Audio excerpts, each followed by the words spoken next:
Bom dia, boa tarde, boa noite, independente da hora que você vá nos assistir. Hoje vamos conversar sobre educação inclusiva. Escolar, familiar, onde começa?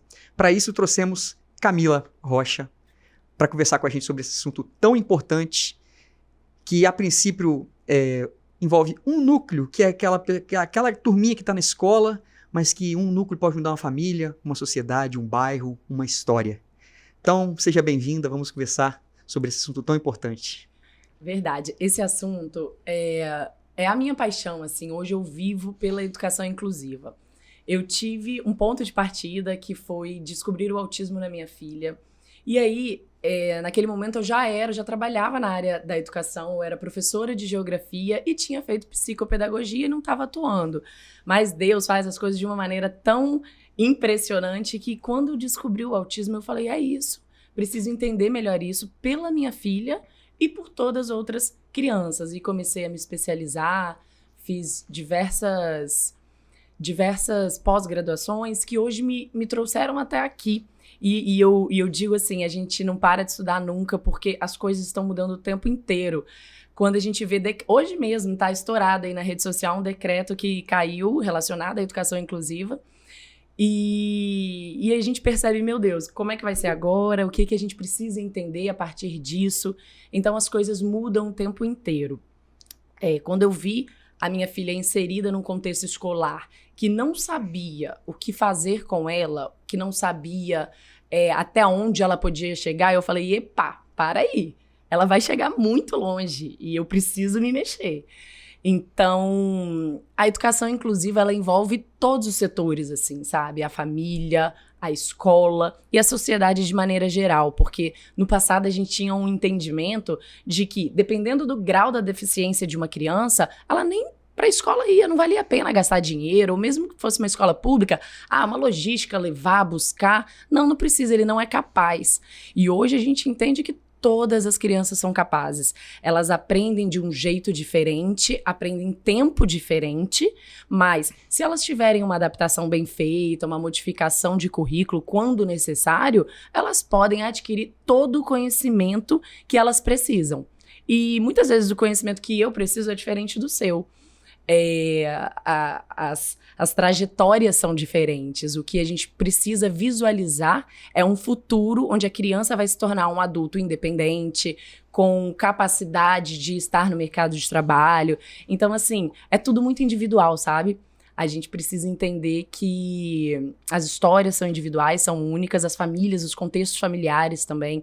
Então, hoje aqui eu falo um pouquinho como mãe, falo um pouquinho como educadora, sou coordenadora de educação inclusiva e consigo abraçar esses diferentes olhares, sabe? E é muito interessante a gente ver como a escola, historicamente, ela sempre foi meio que uma padronização. Era um aluno padrão. Qual é o aluno padrão? Como é que é o ensino? Que é uma coisa muito... olha, esse professor entra e ensina isso, quadrado no quadrado, redondo no redondo, e a gente... com o tempo a gente vai melhorando isso, a gente não respeitava a individualidade de cada um. Tanto que o jeito de você avaliar um aluno, né, sempre qual é? Nota, você tem que tirar 6, independente do que você aprendeu ou não. Sentou ali, preencheu, tirou 6. Isso estou falando do aluno padrão, aquele que, padrão no sentido raso da palavra. Você é uma criança, entre muitas aspas, normal, padronizada, que vai para a escola para aprender o que a escola vai te ensinar. E as escolas, até hoje, muitas delas não são preparadas para a inclusão. Nem um pouco. A gente vive essa realidade, né? Eu vejo no meu trabalho, a Carol também vê, que muitas escolas realmente, de forma educada, te convidam a não matricular o filho naquela escola. Algumas, eu já vi batalhas judiciais para que o filho pudesse ser acompanhado por pessoas, porque as próprias escolas não estão preparadas para aceitar o diferente do padrão. E olha que o padrão hoje está muito mais aberto do que era antigamente. Verdade. Verdade, você tocou em 2 pontos muito importantes. O primeiro é o da escola querer encaixar o aluno dentro de um quadradinho.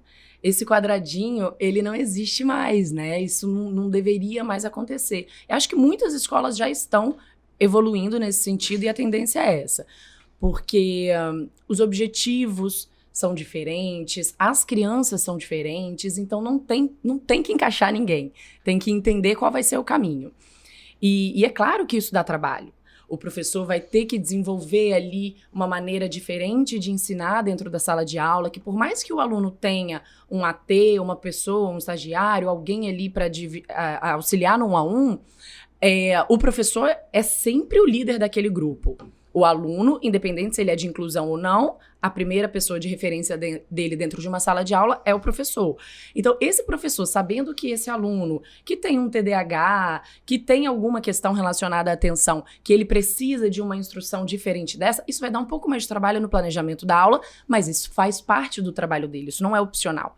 Então, quando ele entende quem são os alunos, quais são as demandas daquele grupo, ele vai preparar a aula dele pensando na forma de aprendizagem de cada um.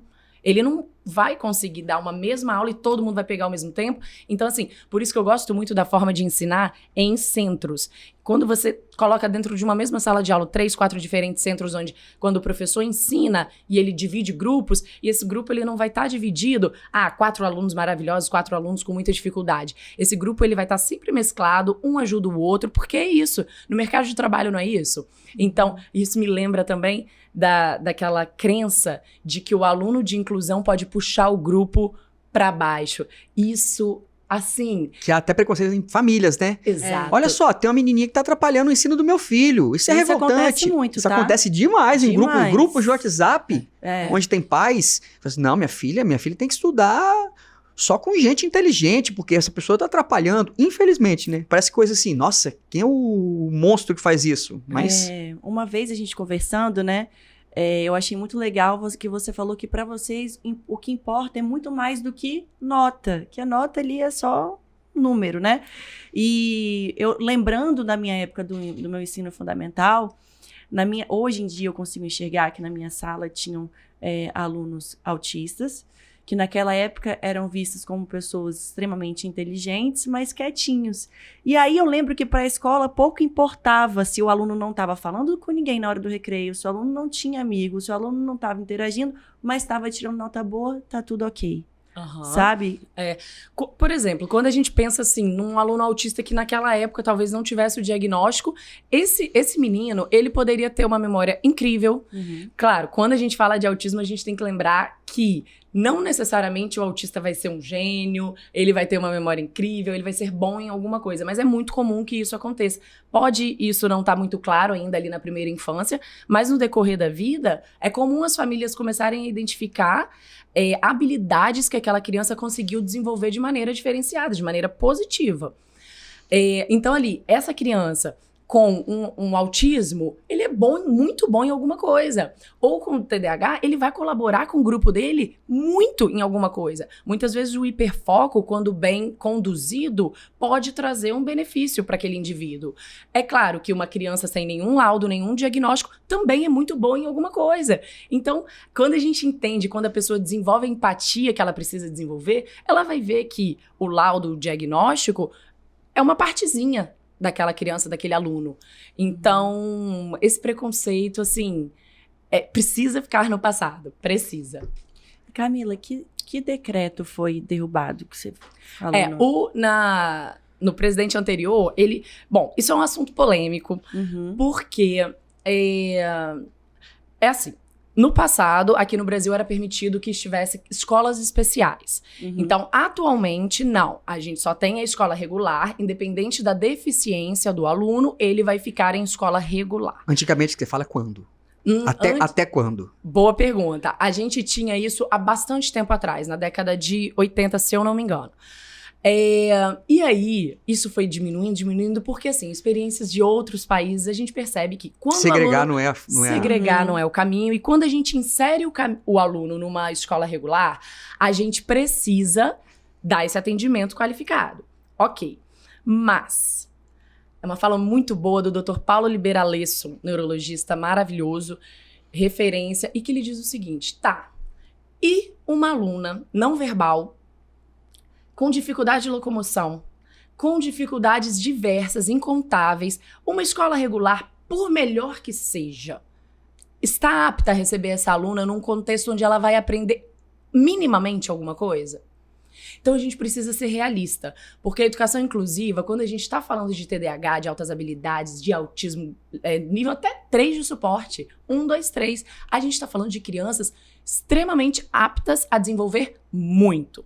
Mas existe também um grupo de indivíduos que têm deficiências gravíssimas, seríssimas. Então, até que ponto eu vou ajudar essa criança a estar num contexto regular, sem preparação, sem suporte adequado? Então, assim, se você me perguntar, me preocupa, porque, vamos permitir, então, escolas especiais.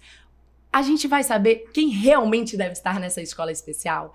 A escola que hoje nega a matrícula, que era o outro ponto importante que você tinha trazido, ela vai usar disso para negar para todo mundo. Então, assim, de fato é muito polêmico, mas aí o decreto do atual presidente saiu agora dia 3 de janeiro, dizendo que não, vai continuar proibido no Brasil a existência de escolas especiais. Continuaremos com os alunos em escolas regulares. É uma briga ali também de ideologia, o que é certo, o que é errado, existem defensores de ambos os lados. Eu confesso que talvez seja esse sim o melhor caminho, continuarmos insistindo na inclusão real de todos na escola regular, ainda que esse grupo seleto de deficiências gravíssimas, muito severas, eles ainda estão numa situação de exclusão. Então, assim, é polêmico, é difícil, complicado, né? complicado. Porque você pensa assim, se você abre espaço para escolas especiais,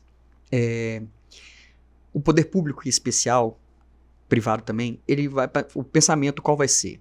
Temos toda uma estrutura aqui para 5 alunos. Não, então vamos aumentar um pouquinho. Em vez de botar esses 5 alunos que realmente, de forma real, não tem condição de frequentar uma escola regular, não vamos botar só 5. A gente tem toda uma estrutura.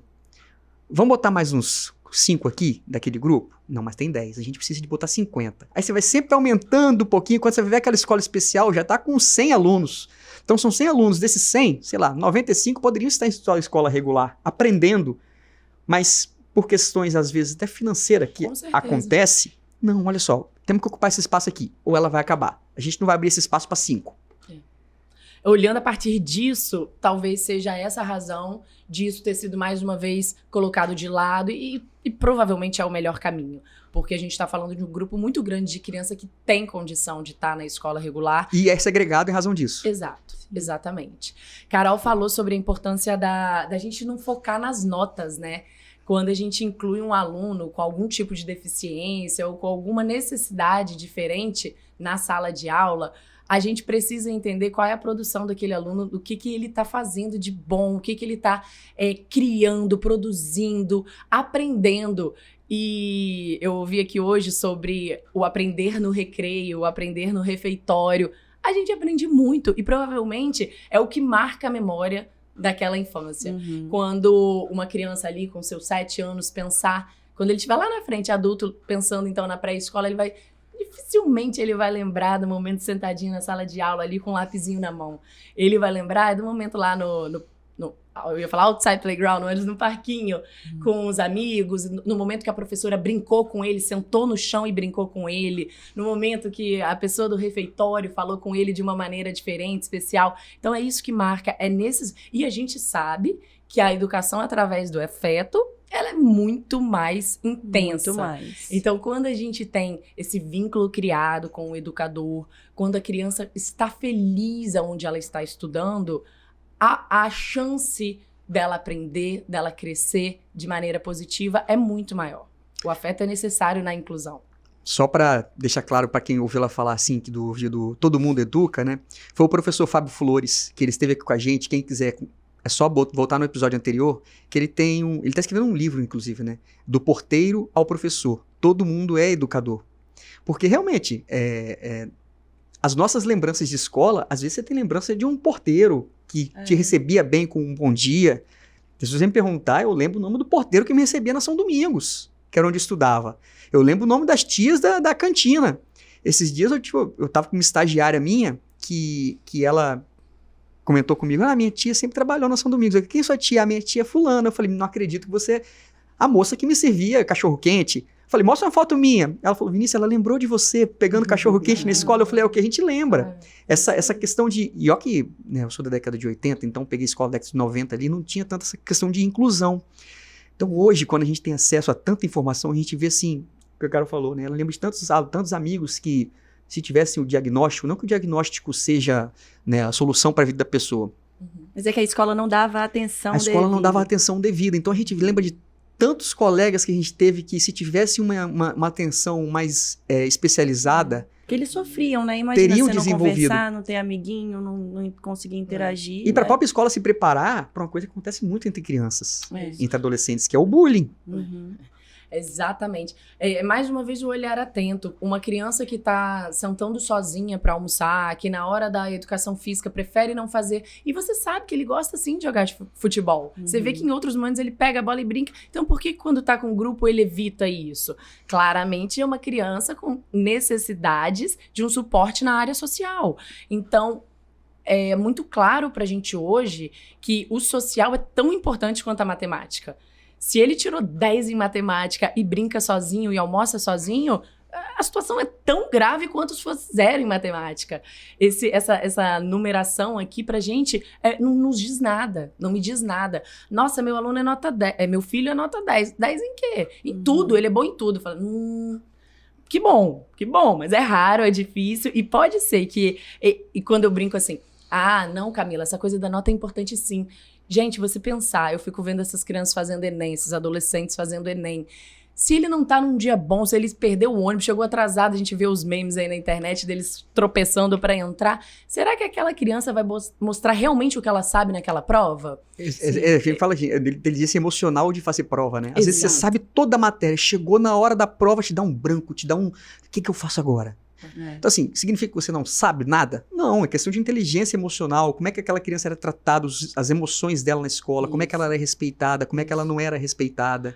E esse momento de tratar as emoções dentro da escola é uma excelente oportunidade para falar sobre inclusão, sobre empatia, ética, colaboração, tudo que a gente precisa desenvolver no aluno para que ele entenda a importância de respeitar os coleguinhas. Esses coleguinhas vão crescer, vão ser pais de família e vão colocar isso em prática. Então, se hoje a gente não ensina na escola para as crianças, que daqui a pouco são adolescentes e adultos, isso vai continuar se repetindo. E se a nossa intenção é que a sociedade mude, a gente precisa começar com os pequenininhos, no projeto de vida. Hoje as escolas estão muito... colocando isso já em prática, fazendo. Essa aula de inteligência emocional, ela é uma realidade hoje. E quando a gente trabalha quem eu sou, para onde eu quero ir, o que eu faço, o que me deixa triste. Lá dos pequenininhos você já consegue ajudá-los a identificar as emoções. Então, por que eu tô tão bravo? Meu coleguinha é burro, ele não sabe nada. Será que ele é diferente de mim? Será que tem alguma coisa que eu posso fazer para ajudá-lo? Então, a gente, enquanto educador, tem um poder muito grande para ajudar a mudar o entendimento dessas crianças que muitas vezes não é ensinado em casa. Sim. O pai e a mãe podem estar na correria ali de trabalho, de dia, não tem tempo, ou muitas vezes não tem conhecimento de que isso já está sendo construído e solidificado na personalidade da criança. Eu lembro de uma fala, assim, até a questão de como a gente vai tratar, né? Porque a gente sempre fala assim, fulaninho é especial. E eu lembro de uma colega minha de faculdade, ela estava contando que o sobrinho dela foi para a escola, e falaram assim pra ele, olha, vocês vão ter um amiguinho novo na sala, esse amiguinho é especial. E ele ficou super revoltado com aquilo. E ele chegou em casa pra mãe e pra tia e falou assim, olha só, o garoto tinha 5, 6 anos. Eu sou especial. Eu sou especial, eu que tiro nota boa em tudo, como é que falaram que ele que é especial? Então, assim, provavelmente ele ouvia muito disso em casa, de você é muito bom aluno, você só tira 10, você é muito inteligente, você não sei o quê. E a palavra especial, pra ele, soou como muito positivo. Ele é melhor do que você, ele é o especial, você não. Então, essa coisa também envolve até a própria família. Porque a escola, como a gente costuma falar aqui, né? Filho educa muito. Filho educa muito o pai. Às vezes, até, se a gente estiver aberto a aprender com eles, o filho é um poço de educação, é uma fonte de conhecimento para os pais, que às vezes se redescobrem com seus filhos. Eu me redescobri muito com minhas 2 filhas, com meu filho. Se transforma. Com meus 3 filhos, né? O meu primeiro filho, que faleceu, e com minhas 2 filhas. Eu me descobri muito, e eles foram fonte de conhecimento para mim. Na escola, a mesma coisa. Os filhos vão, eles aprendem na escola, às vezes, o que eles não aprendem em casa. Às vezes, em casa, não por maldade, mas os pais, eles repetem padrões que eles sempre ouviram, principalmente nós que fomos, Carol um pouquinho mais nova, você também um pouco mais nova que eu, né? Anos 80, né? A gente ouvia muita coisa que, assim, era de segregação mesmo, sabe? Não se mistura, ele vai te atrapalhar. Se você ficar perto dele, você vai ficar parecendo um deles. Exatamente.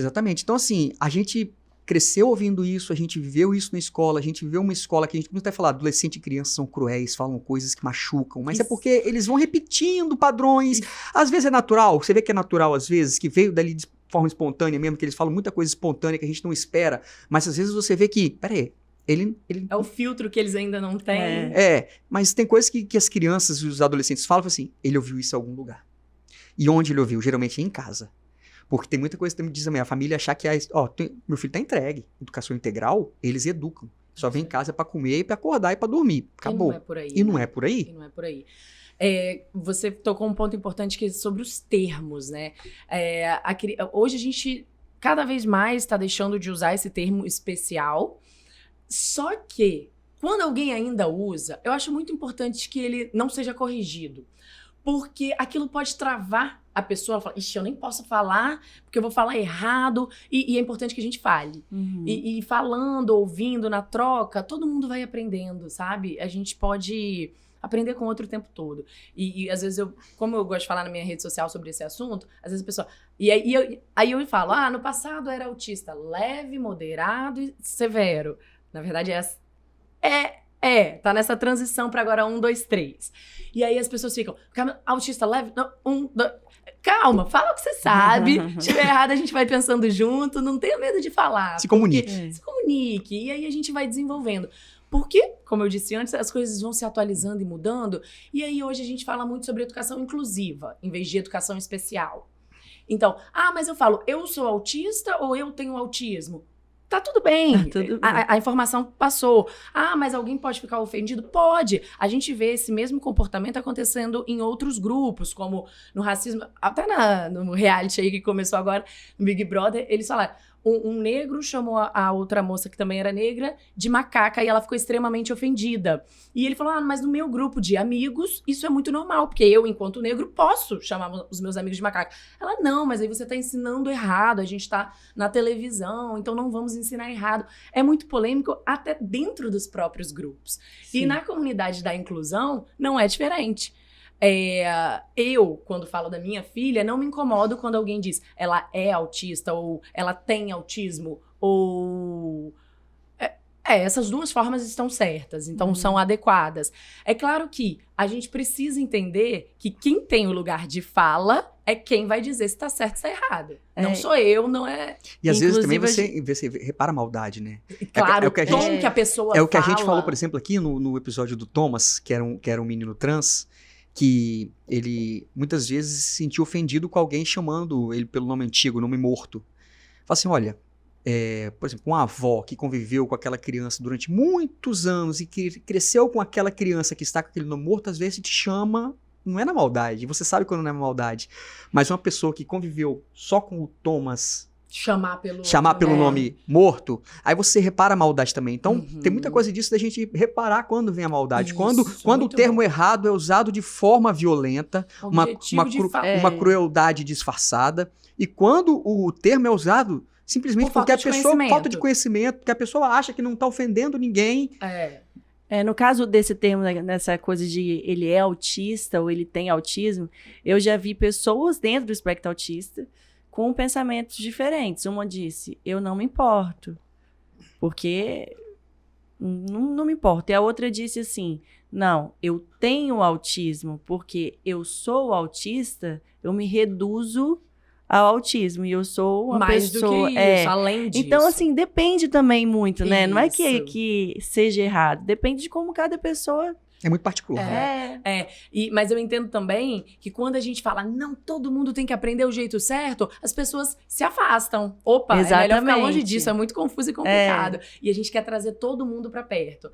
Isso aqui não é uma fogueira. Ninguém vai se queimar. Todo mundo tá aqui pra aprender, Sim, né? Ninguém tá aqui pra cilada, pra botar você no enrascada de você usou o termo errado, vão apontar o dedo, você falou isso. Até porque você pode cair nessa cilada também com alguma área que você não domine, você chegue lá, fale alguma coisa, alguém vai fazer com você a mesma coisa que você fez com aquelas pessoas. Né? Claro.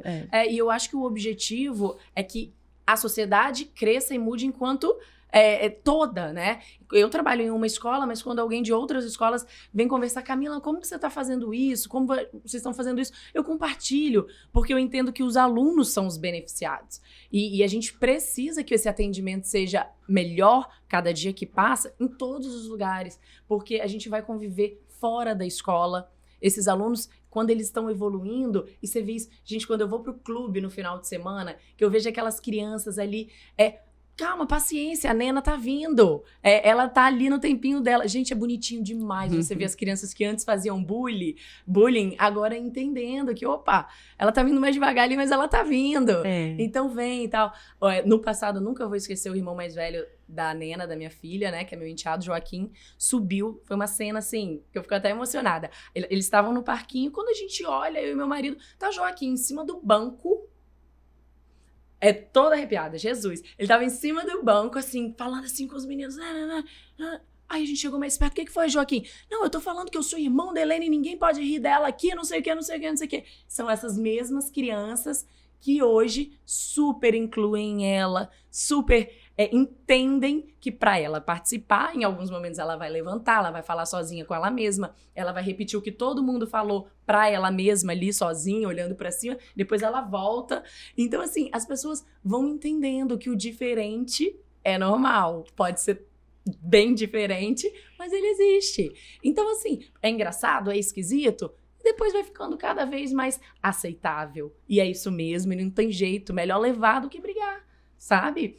E aí isso me lembra também a necessidade de terapia, né? A gente ficava muito preocupado com a quantidade de terapia. O que eu faço? Eu deixo mais tempo na escola, mais tempo em terapia? O que é importante, o que não é? Esse falar sozinha da minha filha me mostra hoje que tudo bem ela falar um pouquinho sozinha e ela estar numa escola onde ela convive com os amigos, porque a minha dúvida era, será que vale a pena eu deixar ela na clínica até ela zerar essa estereotipia? Naquela época eu pensava, gente, preciso zerar essa estereotipia, eu preciso. Hoje eu vejo que isso não é o mais importante. E na educação inclusiva, você sempre vai trabalhar com a prioridade. Porque muitas vezes a criança vai ter demandas diferentes, prejuízos diferentes, e o que você vai focar primeiro? Então, qual é o meu objetivo a longo prazo, médio e curto? Isso é sempre uma informação que eu gosto de destacar bem nos PEIs das crianças. Pra quem não sabe, vou falar igual esqueci, Flávio, que tava aqui. Fábio, que tava aqui antes. Para quem não entende, o PEI ele é o Plano de Educação Individualizado. Então, qual é o plano que eu vou desenvolver para esse meu aluno que é de inclusão? Quais são as informações que eu vou colocar ali que vão colaborar para que toda a comunidade escolar, na verdade, o PEI ele é um documento bem confidencial. Ele não é um documento que todo mundo vai ficar sabendo, apenas as pessoas que estão diretamente envolvidas com aquela criança. Então, se o meu aluno tem uma seletividade alimentar importante, é importante que o pessoal do refeitório conheça essa parte do PEI. Se minha aluna tem uma dificuldade de comunicação, tudo isso vai estar ali nesse plano individualizado e as pessoas que precisam saber dessa informação devem saber. Eu vejo em escolas hoje PEIs lindos, muito bonitos, iguais para 10 alunos diferentes. Padronizado, né? E pior do que isso, os professores nunca nem viram. Eles não têm acesso. Você quer perguntar o que é PEI? Então, que lindo, tá lá dentro da gaveta da coordenação ou da secretaria, tá lá dentro da gaveta. Os professores nunca nem viram. Então, como que eles vão colocar aquilo em prática? E quando você vê ali que tá escrito, e você, como mãe, vê que não é meu nada filho. Tá batendo, sabe? Exato, não é meu filho, isso aqui deve ser o coleguinha dele, copiou e colou. Então, aí esse PEI, por exemplo, essa coisa individualizada, respeitando que cada um é cada um, mesmo que você esteja... Vamos botar um padrão como uma linha aqui, né? Uma linha. Mas que a linha é uma coisa fina, uma linhazinha. O padrão você vai se aproximando dele ou não. Você pode estar em cima da linha, você pode estar um pouquinho ao lado. e você vai se distanciando um pouco, então você vai saindo do padrão. Você quer falar o nome da escola que você trabalha? Porque às vezes é interessante para as pessoas que vão ver e tem um filho que eu estou buscando uma escola que atenda meu filho, o que está acontecendo. Isso. Eu trabalho na Escola Americana de Vitória, é uma escola que trabalha com imersão no inglês. Então, além de todo o currículo, que já é diferenciado, é um currículo internacional, as crianças também passam todo dia, na maior parte do tempo, falando, se comunicando no idioma inglês. Tá, aí vocês elaboram esse PI, que é o plano de individualizado, né? Plano de ensino Plano educacional individualizado. Uhum. Vocês conseguem lidar com essa demanda. Aí eu vou te fazer uma pergunta. Não só quanto às escolas particulares, que a gente sabe que às vezes tem uma equipe mais focada naquela escola, mas a realidade até do profissional mesmo que trabalha com a escola, não só do professor, do diretor, do pedagogo, de todo mundo. Uma escola, por exemplo, pública, ela hoje, a inclusão dos alunos em escola pública hoje, você consegue me explicar mais ou menos assim, como é que tá isso? Eles conseguem, com um público que frequenta a escola pública, ter esse atendimento individualizado? Porque, até pela sua fala anterior, que tem muita escola que faz o PEI, mas o professor nunca viu. Se acontece isso em escola privada, eu imagino na pública como é que funciona hoje. O que é importante a gente entender? Mais importante do que o PEI em si é o que de fato está sendo colocado em prática. E para colocar alguma coisa em prática, você precisa de boa vontade, você precisa de intenção boa, e aí vem a capacitação. Porque também não adianta você ter todo o amor do mundo, muita vontade de ajudar. Eu tô falando aqui de uma profissional, uma pedagoga numa escola pública, ela quer muito. Ela levanta a causa, levanta a bandeira. Olha, eu quero. Mas aí ela não tem capacitação, ou a equipe dela não tem. Ela vai estar numa situação difícil. Mas, de maneira geral, o que eu tenho observado é que muitas escolas públicas têm, sim, dado um atendimento bem próximo do adequado. É engraçado como as escolas começam a ficar famosas, né? Determinada escola ali tem um atendimento muito bom, eu preciso de conseguir vaga naquela escola, porque ali tem um AE. AE é o atendimento especializado, é uma salinha multifuncional. Então, nessa salinha, o aluno, por exemplo, que estuda de manhã, ele vai fazer o contraturno dele à tarde. Ele vai ficar na salinha colocando as maiores dificuldades dele em dia. Então, ele vai ter um suporte para ter essas atividades diferentes após o período da aula dele. Então, no contraturno. É assim que acontece na escola pública. E aí vai depender muito da equipe da escola. A gente observa que aquele estagiário que fica ao lado do aluno que precisa, muitas das vezes tem sim sido disponibilizado nas escolas públicas. Em outras você já... É o que eu disse. Em uma você fala, ixi, Maria, ali vai ser muito difícil eu conseguir. Naquela prefeitura ali é mais difícil. Então eu vou, sabe? Então é assim. A gente depende muito ali da situação da cidade, daquela comunidade, daquela escola. No Brasil hoje é assim. A gente não tem uma inclusão real, generalizada, de maneira, assim, para todo mundo. Então, isso fica muito variável. Eu torço para que no futuro a gente nem precise estar aqui falando sobre isso e que a inclusão seja óbvia, natural, como deveria ser. É aquela coisa, né? Às vezes até disponibiliza alguém para ficar com a criança ali que necessita de um acompanhante, mas aquele profissional não é capacitado, então... Né?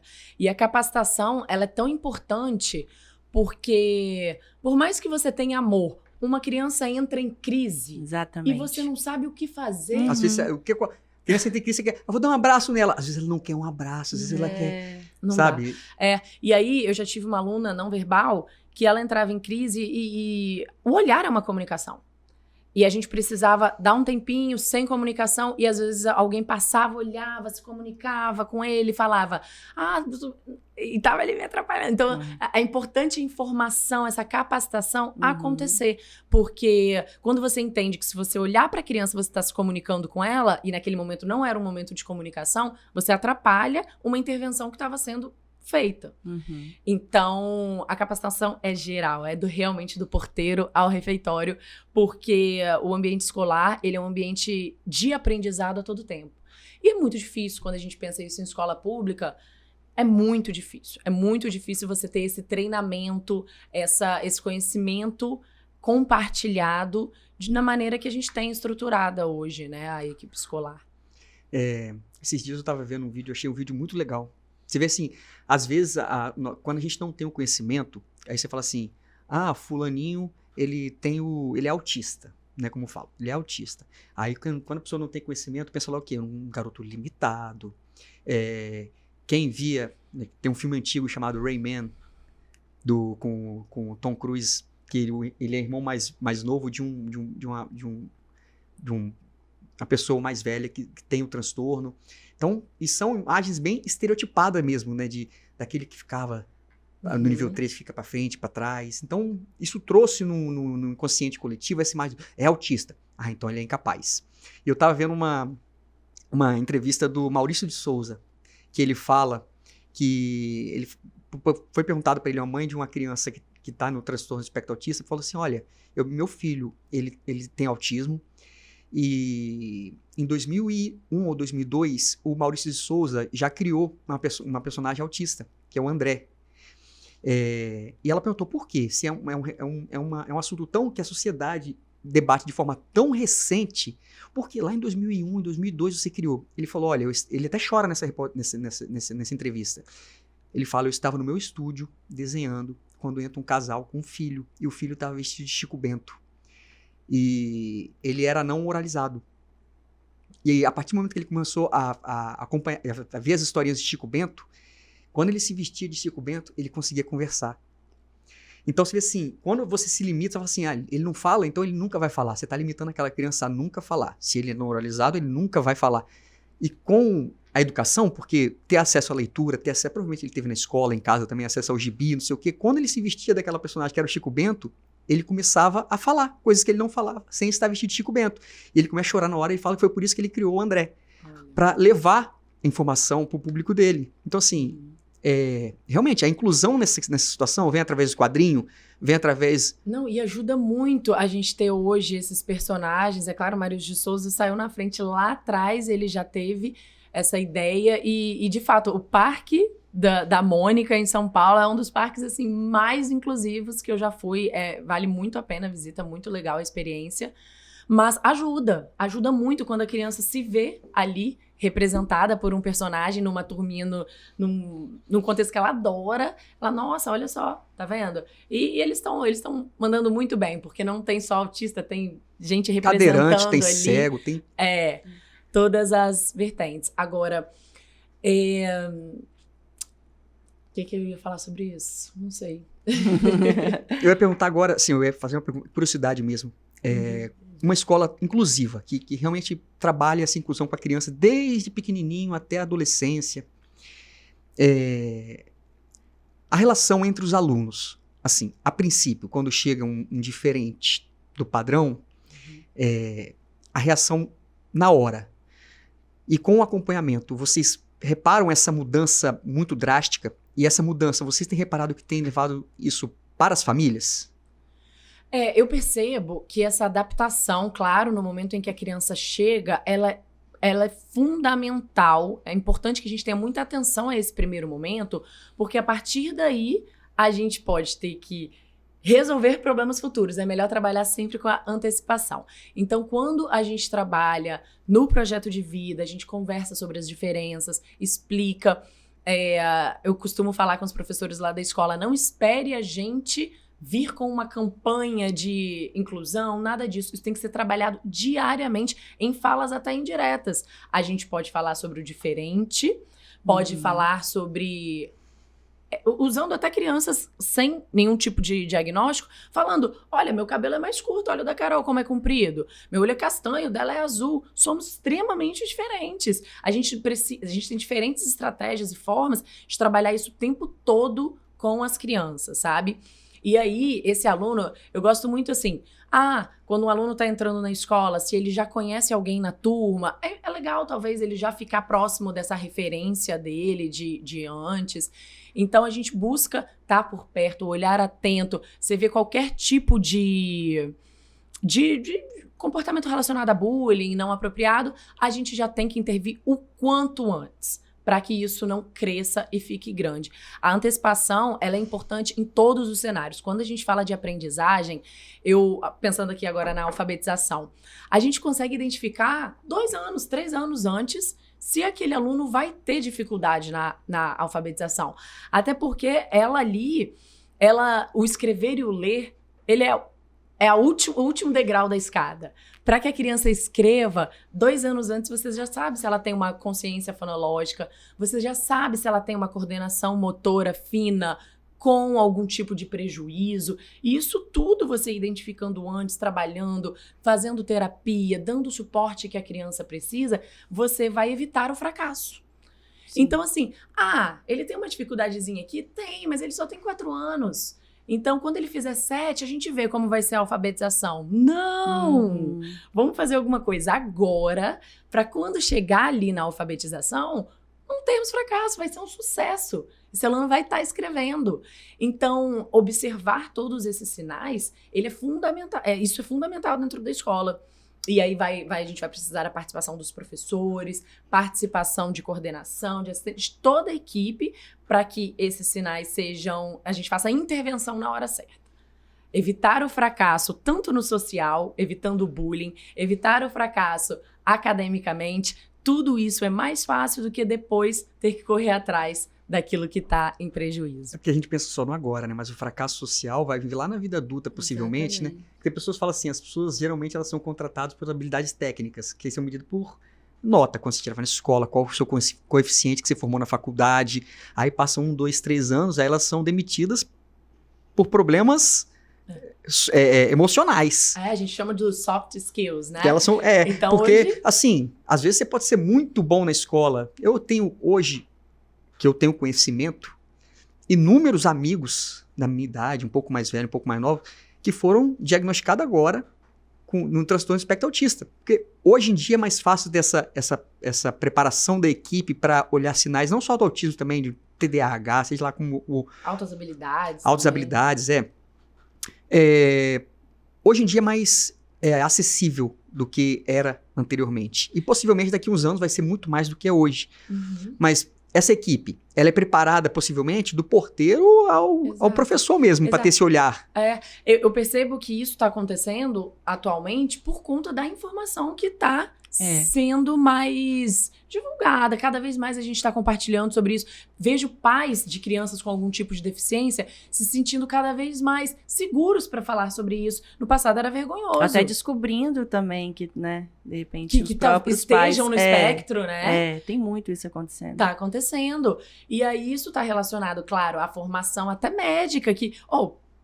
o pediatra mesmo da minha filha, se eu levar lá, hoje ele vai dizer, não, a gente ainda tem uma gama de profissionais que são contra essa, não é, esse aumento do caso. Eles dizem assim, não, tá querendo achar doença no seu filho. É impressionante, a gente não acha isso só dentro de escola, a gente acha na área médica. Seu filho é saudável aí, ó, tá andando, tá em pé, tá comendo. Eu já ouvi isso. Ele é um pouquinho agitado, hoje em dia tudo é TDAH, tudo é autismo. E não é por aí, a gente tem que entender quais são as características. Tem o DSM, que é um manual utilizado para dizer quem tá no espectro, quem não tá, quem tem TDAH, quem não tem, e todos os outros transtornos. Então isso precisa ser levado a sério, porque a intervenção precoce vai fazer toda a diferença no desenvolvimento desse indivíduo. Não tem por que eu esperar para ver se realmente tem algum prejuízo. Não. Tem as características, ainda não bateu o martelo se tem mesmo esse diagnóstico, já começa. Já começa, porque isso vai fazer diferença na vida da criança. Independente de se for fechar no diagnóstico ou não, né? Exatamente. Quanto mais cedo começar as intervenções, melhor. Se receber o diagnóstico, já tá ali no caminho. Se não, já... Eu costumo dizer que estímulo mal não faz. Exatamente. E estimular é uma coisa que você consegue fazer na praia sábado de manhã. Nem sempre custa dinheiro. Estimular uma criança é você botar uma bacia de arroz ali, com coisinhas para ela procurar, pegar uma pinça, fazer um movimento aqui com os dedinhos. É brincar. O brincar é aprender. Sair de frente da tela, sabe? A gente tem várias formas de estimular nossas crianças e colaborar com esse desenvolvimento delas. Permitir que elas aprendam as atividades diárias, então arrumar a própria cama, escovar os dentes, aprender a limpar o bumbum, porque ela vai precisar depois disso na escola, no lazer. Então, assim, levar para a cozinha, criança com seletividade alimentar, a gente tem visto um desenvolvimento bem legal quando ela ajuda a mãe ou o pai a cozinhar.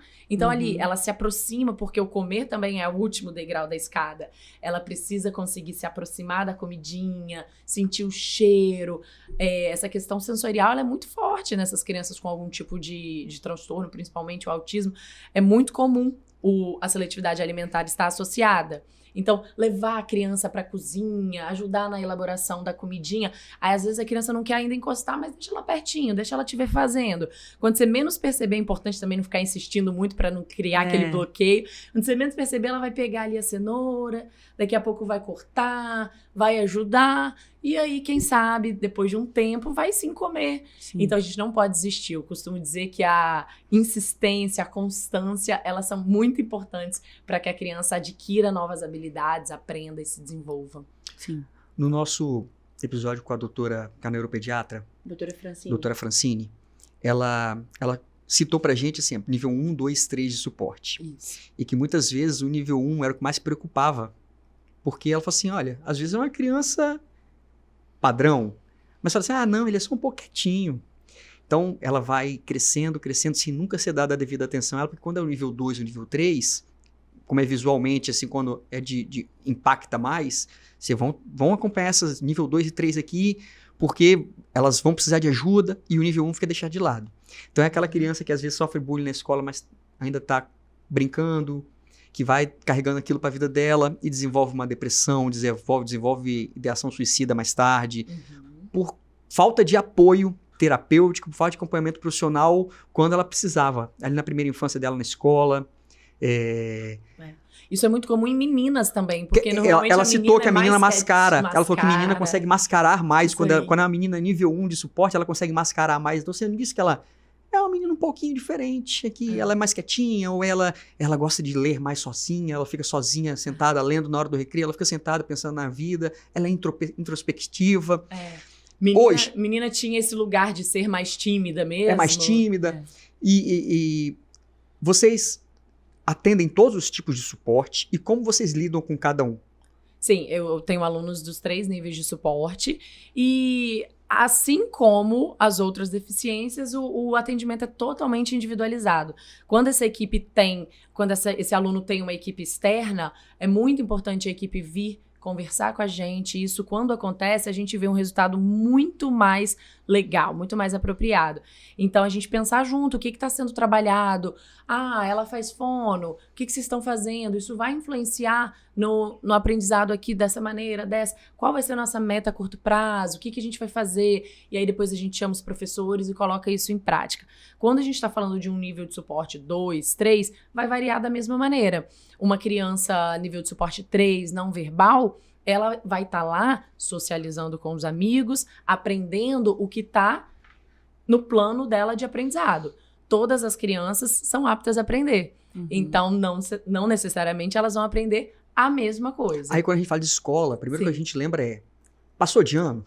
Aí, vamos supor, é um aluno de nível de suporte 3, que a questão avaliativa na escola, via de regra, é o quê? Se você atingiu a média, você passa. Se você não atingiu a média, você reprova e repete. A gente já viveu, eu já vivi, você já viveu, o cara já viveu provavelmente, amigos que saíram da escola porque reprovaram e não queria ver os amiguinhos lá na frente e eles aqui atrás. O nível de suporte 3, por exemplo, a avaliação, ela é diferente, o nível de suporte 2, o nível de suporte 1, às vezes, essa avaliação é diferente. Olha, porque é aquilo, a gente tenta padronizar, mas a gente tem que respeitar a individualidade de cada um. Um tem mais facilidade em matemática, o outro tem mais facilidade em português, o outro tem mais facilidade em outras áreas. E às vezes é um simples... até contei no episódio do Fábio, né, do professor Ledo de matemática, que ele fala, olha, eu não vou reprovar essa menina. Quanto ela precisa passar? 7. Eu vou dar 7 para ela. Ela vai ver essa prova? Não. Então não quero nem ver que ela errou. 7. Ele acompanhou a vida escolar daquela menina, ela foi a primeira colocada na faculdade da PUC para psicologia. Ela falou, eu ia tirar a primeira colocada da PUC em psicologia porque ela não sabia fazer uma equação de segundo grau. Eu não ia fazer isso com a vida dela. Com o aluno que precisa do suporte, com essa questão da inclusão, Porque às vezes você fala assim, olha, não sei se acontece, ele não tem como acompanhar essa turminha. Vamos deixar ele aqui? Para ele, seria um sofrimento? Como é que vocês lidam com isso? Com toda certeza, isso precisa ser analisado de maneira individual, mais uma vez, porque não faz sentido você reter um aluno, ele vai ficar longe ali do grupo da idade, dos pares, e ele vai ganhar o quê? Será que mais um ano nessa turma ele vai adquirir esse conhecimento? Então, isso precisa ser analisado caso a caso, mas com certeza, na grande maioria das vezes, esse aluno de inclusão vai se beneficiar muito mais indo adiante. As avaliações, elas precisam sim ser diferentes. E quando a gente pensa, por exemplo, numa criança com dislexia, muito provavelmente ela vai ser beneficiada se ela tiver alguém lendo as questões para ela. Então, hoje a gente até tem programas de computador que fazem essa leitura, e aí ela pode dar a resposta de maneira escrita, se ela for apta, ou ainda de maneira oral.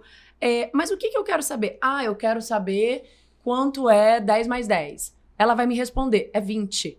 Ela adquiriu o conhecimento? Ela sabe quanto é 10 mais 10? Então é isso que eu preciso saber para aquela questão. Essa habilidade sim foi adquirida. E a resposta, a nota dela vai ser a maior. Uhum. Ela não precisa de saber conseguir ler, muitas vezes as questões são um pouco mais longas, e ela também não precisa saber escrever para me dizer que 10 mais 10 são 20. Então, quando a gente fala também do TDAH, eu tenho aqui 10 questões para te provar que eu sei determinada habilidade. Uma criança com TDAH, ela demora mais tempo para fazer aquela leitura, ela vai se distrair e várias coisas. Então, será que ela pode me demonstrar que adquiriu esse conhecimento com 3 questões? Sim, ela pode. Então, é necessário que essa prova desse aluno seja diferente.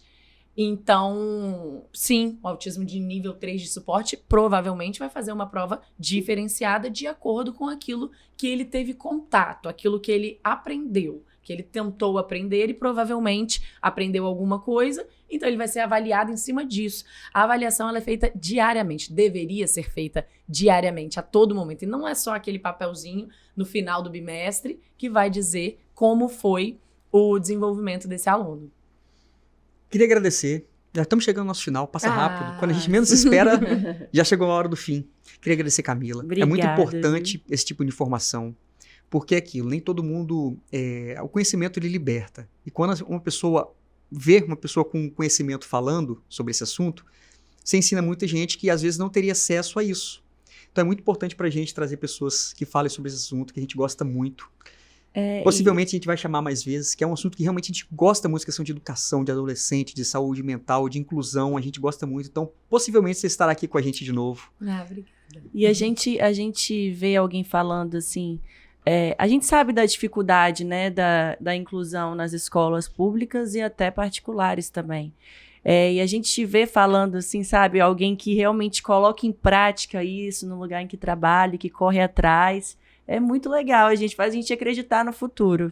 Ai, que bom, Carol. Obrigada, muito gente. Legal. Eu fico muito feliz de ter a oportunidade de falar sobre isso aqui hoje. A gente precisa falar cada vez mais. E continuar aprendendo, continuar ensinando, trocando informação. E que o Brasil esteja cada vez mais preparado para incluir de verdade. Queria agradecer a todos que estão aqui com a gente acompanhando.